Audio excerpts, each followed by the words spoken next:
예수님께서 부활하셨다는 이 믿음을 가지고 있기에 저희가 이 자리에 있는 것이죠. 그 안에서 우리가 기쁨을 누리는 것이고 영원한 기쁨과 영원한 삶과 소망을 예수님 부활 안에서 우리가 누리고 찾고 살아가는 사람들입니다. 오늘 고린도전서 15장 2절에도 바울이 고린도 교회 교인들을 향해서 이렇게 이야기를 하고 있는데, 너희가 만일 내가 전한 그 말을 굳게 지키고 헛되이 믿지 아니하면 그로 말미암아 구원을 받으리라. 아멘. 오늘 이 말씀, 하나님께서 우리를 위해서 돌아가시고 또 부활하시고 그 부활에 동참할 수 있는 그 은혜와 능력을 우리에게 주셨음을 너희가 믿고 헛되이 이 말씀을 듣지 않는다고 한다면 하나님께서 반드시 너희에게 구원 주실 것이다, 이렇게 말씀을 하고 있습니다. 오늘 이 부활의 기쁨과 부활의 소망을 날마다 가지고 살아가는 우리 하늘빛 교회 모든 성도님 될 수 있기를 주님의 이름으로 축원합니다. 우리 멀리 떨어져 있는 나라 이집트라고 하는 나라를 생각하면, 저는 이집트라고 하는 나라를 생각하면 가보지를 못했기 때문에, 그래서 이집트라고 하는 나라를 딱 떠올리면 가장 먼저 연상되는 것이 피라미드입니다. 가보지 않았고 꼭 가봐야 되겠지만 이집트라고 하는 나라를 딱 떠올리면 물론 이제 모세와 또 이런 이야기도 성경 이야기가 기억나지만 또 한편으로는 피라미드가 가장 많이 떠오르게 되어집니다. 우리가 알고 있는 피라미드는 왕들의 무덤이라고 우리가 말하고 있지요. 우리도 왕릉이 있는 것처럼 이집트의 그 오래전 그 고대를 살아가던 파라오들이 자기의 무덤으로 아주 거대한 무덤을 만들고 그 안에 장사 지냈다, 우리가 이렇게 알고 있지만, 더 깊은 의미로 들어가면 사실 이 피라미드는 죽음을 위해서 만들어 놓은 무덤이기보다는 영원한 부활을 위해서 만들어 놓은 이생과 저승을 잇는 통로입니다. 그래서 파라오들이, 과거의 이집트 사람들이 여기서 우리의 삶이 끝나는 것이 아니고 그 죽음 이후에 또 다른 삶이 존재한다는 것을 그들의 신앙으로 믿고, 여기서 끝나는 것이 아니고 우리가 죽으면 다시 부활하는 존재로 태어난다고 하는 신앙이 있어서 이 피라미드를 짓는 것이, 이곳에 왕을 모셔놓으면 이것이 이생과 저생의 통로가 되어서 다시 살아난다라고 하는 믿음이 있었다고 하는 것이죠. 그러니까 수천 년 전이나 지금이나 여전히 사람은 영원히 살고 싶어하는 그 본능을 가지고 있습니다. 우리 모두도 마찬가지죠. 할 수 있으면 영원히 살고 싶고 좀 더 오래 살고 싶고 이 세상의 삶들을 누리고자 하는 그 마음이 우리의 본능 안에 다 가지고 있는 것입니다. 그것이 시대를 불문하고 고대의 수천 년 전의 이집트 사람이나 동양 사람들이나 우리나라 사람들이나 다 똑같다는 것이죠. 그래서 이것을 연속적으로 이어서 우리가 살아가는 이 시대에도 생명 연장을 위해서 인류는 수천억, 우리가 상상할 수도 없는 수많은 돈들을 생명을 더 연장하고 싶어서 연구하고 개발하는 이 일을 지금도 멈추지 않고 있죠. 좀 더 오래 살고 좀 더 건강을 위해서 약을 만들고 개발하고 수고하는 이 노력을 지금도 이 시대는 계속을 하고 있습니다. 하지만 그 많은 비용을 들이고 그 많은 노력을 하고 있음에도 불구하고 여러분, 인류는 이 죽음을 극복하지 못하고 있습니다. 여러분, 죽음이 찾아오면 아무도 그 죽음에서 도망갈 수 있는 사람은 존재하지 않습니다. 죽음은 강력한 힘을 가지고 있죠. 자기가 아무리 뛰어난 지혜를 가지고 죽음의 문제를 해결하고 있는 과학자든 약을 공부하는 사람이든 지식이든 철학자든 어떤 누구든지 죽음이 찾아오면 그냥 그 길로 자기의 모든 삶을 내려놓고 떠나야만 하는 것이 우리의 삶이고 우리의 인생인 것입니다. 죽음을 극복할 수 있는 사람은 없습니다. 죽음이 찾아오면 아무런 대책 없이 그냥 죽음에 끌려가야 되는 것이 우리의 삶인 것이죠. 그래서 참으로 죽음은 잔인하기도 하고 우리의 삶의 사정을 어떤 사람의 사정도 봐주지 않는 것이 죽음입니다. 인류 역사상 그 누구도, 그 어떤 사람도 이 죽음을 극복한 사람은 단 한 명도 존재하지 않는데, 오늘 그 죽음을 이긴 사건이 존재한다고 하는 것이죠.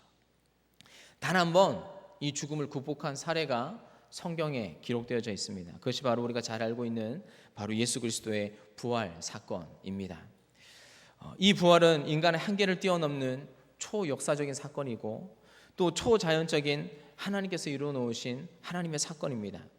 예수 그리스도는 이 하나님의 초역사적이고 초자연적인 부활의 첫 열매가 되어주셨습니다. 그래서 그것을 보고 이 사망을 극복한 이 예수님을 바라보고 예수님을 믿고 예수님을 시인하는 모든 사람들에게 하나님께서 구원을 주시겠다라고 저희들에게 약속을 하고 계시는 것이죠. 그래서 우리는 그 예수님 안에서 믿음을 갖고 영원한 나라를 바라보고 영원한 소망을 가지는 사람들이 되어졌습니다.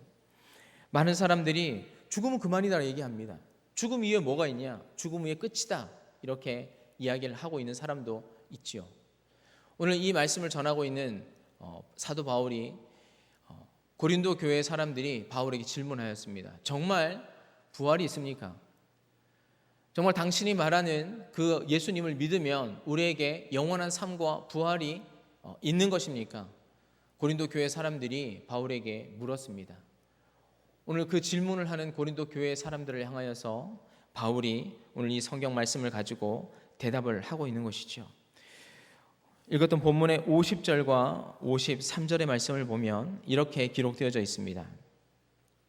형제들아, 내가 이것을 말하노니 혈과 육은 하나님 나라를 이어받을 수 없고 또한 썩는 것은 썩지 아니하는 것을 유업으로 받지 못하느니라.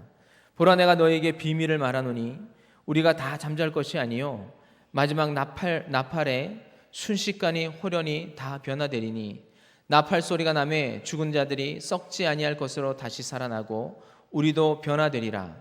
이 썩을 것이 반드시 썩지 아니할 것으로 있겠고 이 죽을 것이 죽지 아니함을 입으리로다. 아멘. 여러분, 혈과 육은 하나님의 나라를 유업으로 받을 수 없다라고 그렇게 이야기를 하고 있습니다. 그리고 마지막 나팔 순간에 호련히 우리가 다 변화되어지는데 썩지 아니할 새로운 몸을 입고 우리가 부활한다라고 바울은 이야기를 하고 있습니다. 썩지 아니할 것을 입고 죽지 아니할 것을 우리가 입게 되어지는 새로운 몸, 새로운 육체를 너희가 얻게 되어진다라고 바울 사도는 이야기를 하고 있습니다. 여러분, 왜 우리에게 이 새로운 육체가 필요할까요? 왜 바울은 썩지 아니할 것을 우리가 새롭게 입게 될까라고 얘기를 하냐 하면 예를 들면 비유를 들면 이런 것입니다. 우리가 지금 달나라를 가서 살아간다고 예를 들어보면 우리가 지금 이 모습 이대로 우리가 달나라를 가서 살게 되어지면 일본도 못 살겠죠. 환경에 적응할 수가 없는 것입니다. 달나라를 가기 위해서 수년 동안 우주인들이 여기서 장비를 갖추고 훈련을 하고 환경을 이해하고 공부를 하고 학습을 하고 그래서 달나라로 가게 되어집니다. 그리고 오래 있지도 못하고 또 다시 내려오는 것이죠. 우리가 새로운 환경에 적응하기 위해서는 거기에 맞는 적합한 장비라든지 또 훈련이라는 것이 필요한 것이죠. 우리가 지금 이 더운 날에 이렇게 살다가 알래스카로 지금 바로 간다고 하면 이 모습 이대로 5분 정도 있거나 아니면 1시간 정도 있으면 얼어 죽겠죠. 환경에 적응을 하지 못하는 것입니다. 사도 바울이 비슷한 말로서 이렇게 이야기하는 것이죠. 혈과 육은 썩어지는 것은 영원한 하나님 나라의 이 상급을 유업으로 받을 수 없다. 왜냐하면 하나님 나라에 가서 우리가 영원히 사는 존재들이기 때문입니다. 썩어져가는 육체를 입고서는 영원한 하나님의 나라에 살 수가 없는 것이죠. 그래서 영원이라고 하는 시간을 살 수 있는 새로운 육체를 우리가 입게 되어지는 것입니다. 그래야지만 그 영원, 우리는 잘 이해를 할 수가 없습니다. 유한한 존재이고 유한한 시간을 사는 존재이다 보니까 영원이라고 하는 그 시간들을 다 가늠을 할 수는 없지만 하나님께서 영원한 하나님 나라에 영원이라고 하는 그 시간을 우리가 살아내기 위해서는 새로운 육체, 영혼을 견딜 수 있는 육체가 필요하다라고 바울이 이야기를 하고 있습니다. 여러분, 그날이 되면 마지막 나팔 울리는 그 순간이 되면 모든 사람들이 부활하게 되어집니다. 믿는 우리도 믿지 않는 사람들도 다 부활하게 되어집니다. 그런데 거기서 이제 갈라지는 것이죠. 어떤 이는 영원한 하나님의 나라를 유업으로 받고 우리가 말하는 하나님 나라, 천국의 삶을 영원한 시간 동안 하나님과 함께 살아가게 되는 것이고, 또 하나님을 믿지 않는 사람에게는 우리가 지옥이라고 하는 영원한 형벌이 기다리고 있는 그 나라에 영원한 육체를 입고 영원한 시간 동안 그 안에서 살게 되어지는 것이죠. 여러분, 이 갈림길 안에서 필요한 것이 바로 예수 그리스도의 보혈이라는 겁니다. 예수 그리스도를 믿고 그 의지하는 그 사람에게, 예수 그리스도의 보혈이 있는 그 사람에게, 어린 양, 유월절 어린 양의 그 보혈과 피가 있는 사람에게는 여러분, 우리가 영원한 하나님 나라에 들어갈 수 있는 은혜와 또 구원이 그 부활되어진 그 시점에서 이 두 사람이 서로 나뉘어지게 된다라고 이야기를 하는 것이죠. 그래서 여러분, 우리는 부활에 참여하되 이 영원한 하나님 나라에 속하기 위해서 우리가 예수 그리스도를 의지하고 그 보혈을 의지하고 그 하나님을 믿는 신앙 안에서 오늘 우리의 삶을 이 땅에서 예수님을 믿고 그분을 의지하며 살아가는 것입니다. 그래서 주님은 우리의 중보자이요 우리의 보혜사가 되어주시는 것이죠. 그리고 또 하나, 우리가 이 영광스러운 부활을 소망하며 살아가는 우리의 사람들에게, 하나님의 사람들에게 바울은 두 가지를 당부합니다. 먼저는 우리들에게 견실해라 라고 이야기를 하고 있죠. 견실하라고 하는 것은 너희가 가지고 있는 부활에 대한 신앙, 너희가 죽음 이후에 이 부활을 갖게 된다라고 하는, 예수 그리스도가 우리 위해서 부활하셨다라고 하는 이 생각, 이 믿음, 이 사상에 대해서 흔들리지 말라는 것입니다. 이 신념을, 이 진리를 끝까지 붙잡고 살아가라 라고 사도 바울이 이야기를 하고 있습니다. 여러분, 우리의 신앙의 가장 밑바닥 기초는 여러분 이 부활 신앙인 것이죠. 다 우리 모두 죽어서 하나님 나라에 가고 싶은 것 아닌 것인가요? 하나님 나라를 기대하고 우리가 영원한 천국에 들어가고 싶어서 우리는 예수 그리스도를 믿는 것입니다. 어찌 보면. 그러니 이 부활에 대한 소망과 이 부활에 대한 교리가 우리의 신앙에 어떻게 보면 정말 중요한 기초석과 같은 신앙의 교리라고 말할 수 있는 것입니다. 사도 바울은 이것에 대한 믿음에 있어서 견실하고 튼튼하게 이 말씀을 붙잡고 흔들리지 말아라 라고 고린도 교회 교인들을 향하여서 말씀을 하고 있습니다. 두 번째로는 흔들리지 말라고 하는 것이죠. 여러분, 그 자리에 굳게 서서 누가 무슨 말을 하든지 간에 흔들리지 말라는 것입니다. 여러분, 예전의 과거에는 과거대로 여러 가지 사상과 철학들이 우리가 믿는 이 복음에 대한, 이 부활에 대한 신앙을 흔들기 위해서 여러 교직교사들이 교회 안에 들어와서 자기의 생각과 사상들을 퍼뜨렸고 사람들을 현혹하고 유혹하였습니다. 그래서 부활의 사상도 버리고 예수님도 버리고 사람들을 따라가는 사람들이 교회 안에서 있었다라고 하는 것이죠. 여러분, 이 시대에는 과학자들이 말합니다. 이성적이지 않다, 합리적이지 않다, 이성을 따라가야 한다, 합리성을 따라가야 된다, 이렇게 이야기를 하면서 그 증거를 요구하고 교회를 향해서 도전해 옵니다. 여러분, 어떤 역사학자들은 역사적인 사실이 아니다, 역사적인 증거를 내어 보여봐라 라고 하면서 역사적인 사실을, 학문적인 팩트를 우리들에게 요구를 합니다. 어떤 종교나 어떤 철학자들, 또 어떤 이단, 어떤 사이비들도 교회를 향하여서 우리가 믿는 바 이 신앙을 유혹하고 흔들기 위해서 도전을 해오고 있지요. 이 모든 것들에 대해서 바울은 견실하고 흔들리지 말아라 라고 교회 교인들을 향하여서 말씀을 하고 있습니다. 여러분, 부활이라고 하는 것이 우리의 인간의 이성으로 합리성을 가지고 논할 수 있는 문제가 아닌 것이죠. 이성을 있다고 해서 믿어지는 것이 아닌 것입니다. 다른 영역의 문제인 것이죠. 이거는 하나님의 지혜에 대한 문제이고 하나님의 능력의 범주에 속한 있는 것입니다. 단지 우리에게 필요로 하는 것은 이 부활의 신앙을 믿느냐 믿지 않느냐라는 것이 중요하다는 것이죠.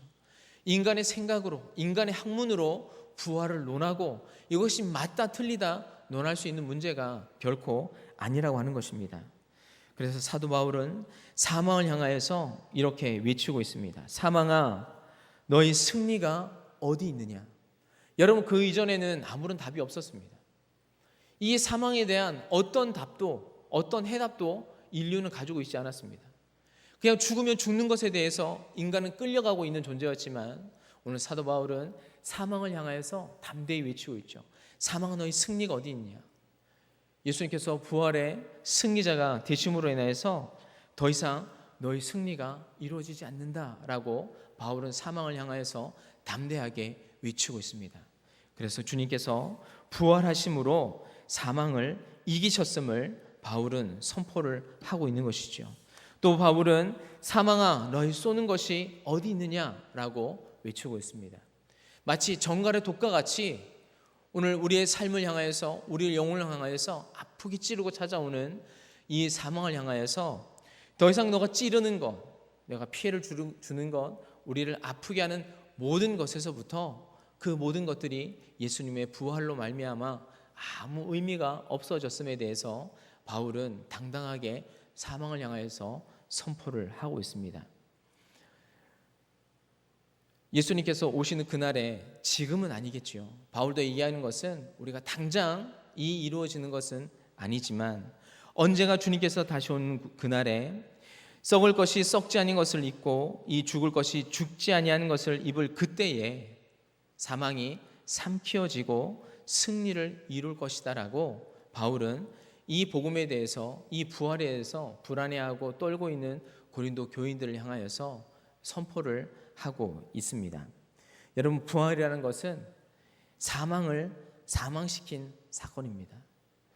여러분, 부활은 죽음을 죽음에 이르게 한 사건입니다.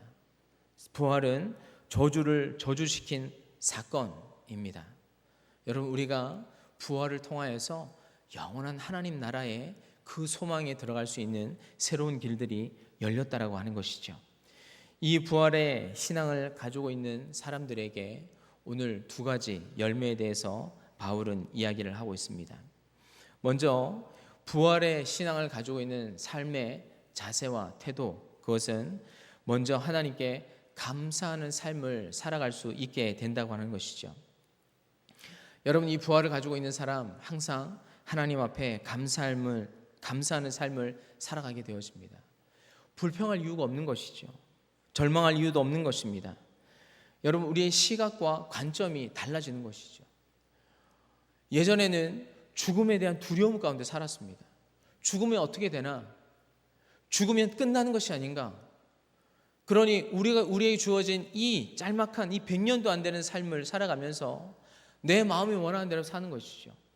죽으면 끝인데, 이 죽음 위에 아무것도 없는데 그냥 내 마음대로, 내가 원하는 대로 그렇게 살다가 인생을 마감하면 되는 것 아닌가?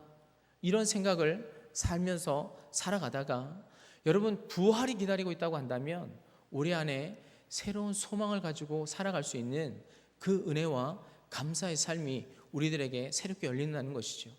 그래서 부활을 믿는 삶이냐, 부활을 믿지 않는 삶이냐, 이것은 완전히 다른 삶을, 다른 인생의 결을 가지게 된다는 것입니다. 그래서 사도 바울은 너희가 항상 하나님께, 부활을 주신 하나님께 감사하는 삶을 살아라 라고 이야기를 하고 있습니다. 두 번째로는 사도 바울이 항상 주의 일에 더욱 힘쓰는 자가 되라. 이는 너희 수고가 주 안에서 헛되지 않은 줄 압니다 라고 이야기를 하고 있습니다. 부활을 믿는 우리들은 여러분, 다른 어떤 사람들보다 우리에게 주어진 이 삶을 더 열심히 살아내야 됩니다. 여러분, 주의 일이 뭡니까? 우리가 살아가는 이 날 속에서, 우리가 모든 살아가는 시간 속에서 주님의 일이 뭔가요? 제 생각으로는 우리가 만약에 전도자의 마음을 가지고 살아간다면, 우리가 이 부활의 생각을 가지고 우리가 전도자의 삶을 살아간다고 한다면 내가 살아가는 모든 시간들이 다 주님의 일입니다. 먹고 살아가는 모든 문제, 자고 살아가는 모든 문제, 내가 직장에서의 또 사람과의 관계, 내가 눈 떠서 살아가는 모든 시간들이 만약에 내가 이 부활의 마음을 가지고, 전도자의 마음을 가지고, 선교사적인 마음을 가지고 내가 살아간다고 한다면 내 삶의 모든 시간들이 다 주님의 일인 것입니다. 잘 때도 주님의 영광을 위하여서, 밥을 먹을 때도 주님의 영광을 위하여서, 사람을 만날 때에도 주님의 영광을 위하여서, 무엇을 하든지 간에 모든 일들이, 모든 삶들이 다 주님의 영광을 위해서 살아가는 삶이라고 한다면, 바울은 너의 삶을 더욱 주님의 일을 위해서 힘쓰는 자가 되라.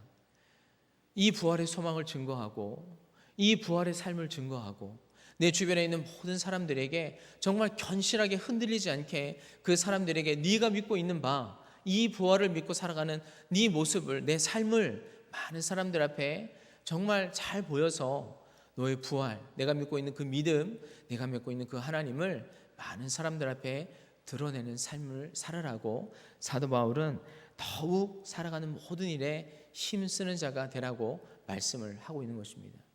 이 수고하는 일들이 결코 헛되지 않을 것이다 라고 말을 하고 있습니다. 여러분, 우리가 주님을 위해서 수고하고 헌신한 그 모든 일들, 우리가 지금 살아가면서 살아가는 날 동안 내가 왜 이렇게 수고를 하고 있지? 내가 왜 이렇게 희생을 하고 살아가고 있지?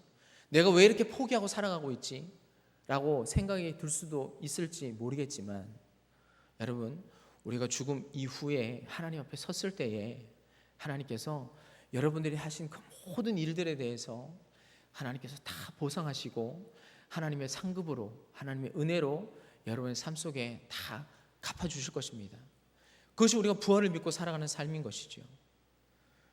그래서 이 땅에서 좀 힘들게 살아간다 할지라도, 희생하고 살아간다 할지라도, 주님을 위해서 내 삶을 좀 포기하는 삶을 산다고 한다 할지라도, 여러분, 우리에게 부활에 있음을 알고 부활 이후에 주님께서 우리의 삶을 다 보상해 주신다는 그 믿음을 가지고 오늘 저희들에게 주어진 모든 삶들을 정말 최선을 다해서, 힘을 다해서 이 복음을 위해서 열심을 다해 살아낼 수 있는 이 부활의 소망을 가지고 기쁘게 매일매일 우리들에게 주어진 삶들을 잘 살아낼 수 있는 사랑하는 하늘빛 교회 성도님들 모두가 되시기를 주님의 이름으로 축원합니다. 함께 기도하겠습니다. 살아계신 아버지 하나님, 예수 그리스도께서 죽음 가운데 부활하셔서 잠자는 자의 첫 열매가 되어주셨습니다. 그리고 이 소망을 우리들에게 허락하여 주셨고, 부활에 참여할 수 있는 사람, 그 은혜를, 그 사랑을 우리들에게 허락하여 주셨습니다. 살아계신 아버지 하나님, 살아가는 모든 날 동안 하나님 부활을 꿈꾸며 소망하며 살아갈 수 있는 저희들이 될 수 있도록 도와주시옵소서. 사도 바울이 수고하고 애쓰고 생명을 내려놓으면서 하나님 이 사역을 감당할 수 있었던 것은 열심을 다해 달려가 이 부활에 참여하는 그 소망을 꿈꾸고 바랐기 때문이라고 바울도 그 입으로 고백을 하고 있습니다. 하나님, 우리에게 허락하여 주신 이 부활을 바라보며 살아갈 수 있는, 부활의 소망 가운데 매일매일 살아갈 수 있는 하나님의 자녀들 다 되게 도와주시옵소서. 감사드리며 예수님의 이름으로 기도하였습니다. 아멘.